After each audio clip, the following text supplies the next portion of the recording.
नंदनकानन प्राणी उद्यान रे नुआ अतिथि धला बाघुणी स्नेहा तृतीय थर पर मां होइछि।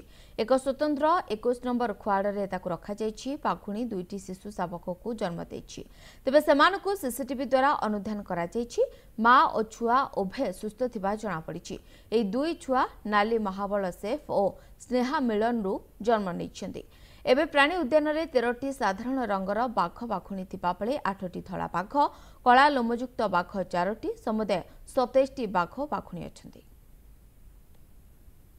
9 वर्षीय धला बाघुणी स्नेहा गला राति रे 102 दिन गर्भधारण पर गला राति दुईटी शावक जन्म करिछि एवं एटा तार तृतीय गर्भ दुईटी जाक छुआ भल अछन्ति।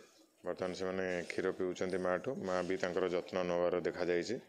आमे सीसीटीवी कैमरा जरिया रे 24 घंटिया पूरा अनुध्यान जारी रही। नया औरसरू आम जोड़े छुआ पाइचु बाघ छुआ पाइचु आमर ये नुआ आमर जो प्रजोजन प्रक्रिया रे आम स्नेहा गर्भर जो पाइचु आम सेफ सहित तार मिलन करूँ आ सेफ्टी आम 16 मसीह आम हैदराबाद जूरु आनी एक्सचेंज प्रोग्राम रे उद्देश्य है जे तार ब्लड लाइन चेंज करिया जेहेतु एठारे समस्त प्राणी आम जो अच्छी बाघ से मन भितर तांकर ब्लड रिलेशन रोला तेणु आम से चिंता करी आम हैदराबाद रु 16 मसीह गोटे आनी सेफ मेल बाघ